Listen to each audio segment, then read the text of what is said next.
Di sebuah desa yang asri bernama Panding Jaya, hiduplah seekor katak tua yang masih tampak seperti anak muda yang bijak bernama Kroko. Pak Kroko adalah ketua adat.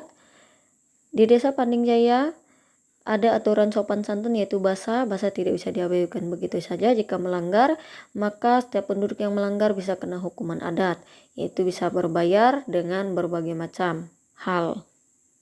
Aturan bahasa ini sangat banyak tingkah laku yang harus dijaga, contohnya harus menyapa saat berpapasan, ketika masuk ke rumah orang lain harus seizin dari pemilik rumah, saat ingin lewat harus bilang permisi, tidak boleh menyela ketika orang sedang berbicara, menawarkan makanan atau minuman saat kita sedang makan dan minum di hadapan orang. Suatu pagi, Pak Kroko melompat ke tepi sungai sambil bernyanyi dengan ceria. Pagi yang indah, pagi yang cerah, ku berjalan sore dengan riang, sambil bernyanyi dengan hati gembira. Untuk menyapa Lehong, Bunyau, dan Kempuk. Selamat pagi Empala, bagaimana hari ini? Tanya Pak Kroko dengan suara ceria. Empala tersenyum dan menjawab, selamat pagi Pak Kroko. Hari ini sangat indah dan sangat bagus untuk pergi mencari ikan. Lalu Pak Kroko menjawab, wah benar hari ini cuaca sangat bagus untuk pergi mencari ikan. Hari ini untuk mencari ikan ke daerah mana Empala? Kata Pak Kroko. Bunyau menjawab, hari ini kami mau pergi ke Ansam, di sana banyak tempat mancing ikan lele. Lehong, iya Pak, Kroko kita mancing ke Ansam. Kempuk, nanti kita berangkat setelah kita makan Pak. Lalu Pak Kroko menjawab, hari ini saya mau pergi ke ladang untuk menanam berbagai pohon supaya hutan kita tetap terjaga. Setelah itu Pak Kroko balik ke rumah lagi untuk bersiap-siap pergi ke ladang. Setelah bersiap-siap Pak Kroko pergi ke ladang sambil bernyanyi. Ladangku, ladangku, ku akan merawatmu, ku akan menanam pohon agar engkau tampak hijau, udaramu bersih.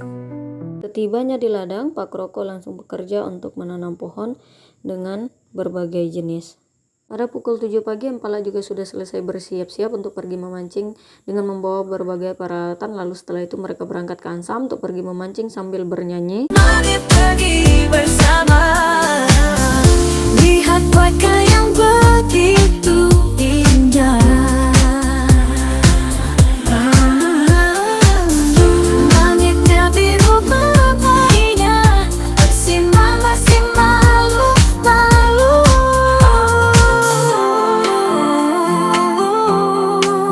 Di daerah Ansam ini banyak ladang penduduk desa yang telah ditanami dengan berbagai jenis sayuran serta buah-buah, tebu, dan banyak tanaman lainnya.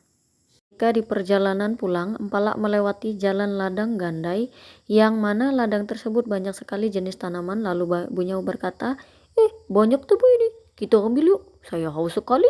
Di perjalanan mereka sambil bernyanyi. Saat ku berjalan di tengah sinar senja merah menyala, ku melihat ada tebu, langsung ku serbu.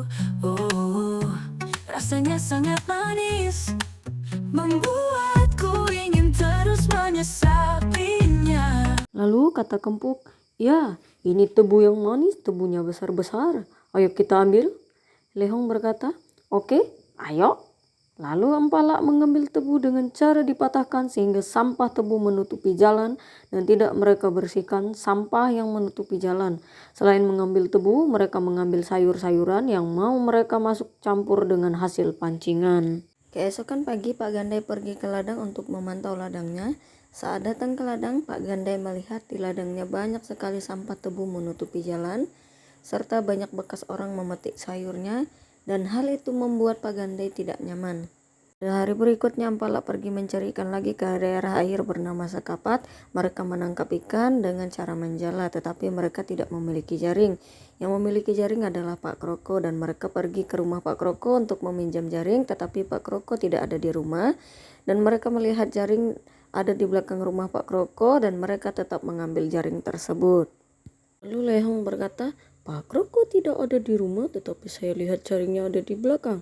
Bunyau menjawab, apa kita ambil saja dulu, nanti pas pulang kita kasih tahu sama Pak Kroko. Lalu Kempuk berkata, tidak apa-apa, kita ambil saja dulu. Hal ini ternyata dilihat oleh salah satu warga desa, yaitu tetangga Pak Kroko bernama Pak Turnam. Di perjalanan, Empalak melewati perkebunan lada penduduk desa yang lain dan di sana banyak buah-buahan. Lalu Empalak mengambil buah-buahan tersebut untuk bekal mereka saat mencari ikan nanti. Sambil mengambil buah, mereka sambil makan buahnya di dekat pohon dan sampah Empalak berserakan di dekat pohon buah tersebut. Sambil makan buah, mereka bernyanyi dengan riang.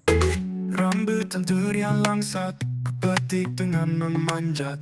Untuk ku bawa ke air sekapat, agar perutku tak lapar sekarat. Sore hari, Pak Gandai, Pak Kroko, Pak Turnam, dan tetangga Pak Kroko berkumpul dan membicarakan hal yang membuat mereka tidak nyaman, yaitu ada orang yang mengambil barang dan tanaman tanpa izin serta membuang sampah sembarangan di ladang maupun kebun, yang ternyata hal itu dilakukan oleh Empalak. Saat warga sedang berkumpul, lalu datanglah Empalak dan mereka melewati warga yang sedang berkumpul tanpa permisi, tanpa menyapa, tanpa berterima kasih, tanpa minta maaf, tanpa menawarkan hasil tangkapan, dan mereka pulang begitu saja. Setelah Empalak pulang, mereka berdiskusi. Pak Kroko sebagai ketua adat merencanakan untuk mengumpulkan semua warga desa beserta Empalak. Ia ingin menjelaskan aturan bersikap sopan santun. Pak Kroko berkata, mari kita buat pertemuan di tepi sungai dan kita ajak seluruh warga untuk ikut sambil kita makan buah bersama di sana. Semuanya sudah berkumpul di tepi sungai, lalu Pak Kroko berkata, teman-teman, kita semua hidup bersama di sini. Mari kita ingat beberapa aturan sopan santun, yaitu bahasa agar hidup kita lebih bahagia. Yang pertama, minta izin sebelum melakukan sesuatu yang bisa mengganggu atau ingin menggunakan barang seseorang, mintalah izin terlebih dahulu. Jika pemiliknya tidak berada di tempat, maka tetap tidak boleh asal mengambil dengan alasan nanti setelah selesai akan saya beritahu atau saya kembalikan. Yang nomor 2, saling menghargai. Hormati perasaan teman-teman kita. Yang ketiga, berterima kasih. Selalu ucapkan terima kasih ketika dibantu. Yang keempat, meminta maaf ketika berbuat salah, maka meminta maaflah. Yang kelima, bilang permisi ketika ingin lewat atau berpamitan. Yang keenam, mengakui kesalahan, berani mengakui kesalahan. Yang ketujuh, bertanggung jawab. Ketika mengambil barang atau memakan sesuatu, maka bertanggung jawablah untuk mengembalikan dan membersihkan sampahnya. Setelah aturan bahasa disebutkan oleh Pak Kroko, Empalak merasa malu dan mereka menyadari kesalahan mereka. Lalu Empalak mengakui kesalahannya dan meminta maaf kepada warga yang merasa tidak nyaman akibat ulah mereka bertiga. Sesuai aturan bahasa, maka Empalak kena hukum adat yang ada, yaitu membayar denda sesuai permintaan dari warga yang tidak nyaman atas tingkah laku mereka. Mulai dari saat itu Empalak belajar lebih sopan dan mematuhi aturan bahasa. Dan moralnya, ingatlah kawan-kawan, sopan santun bukan hanya tentang aturan, tetapi tentang menghargai satu sama lain dan menciptakan kebahagiaan bersama.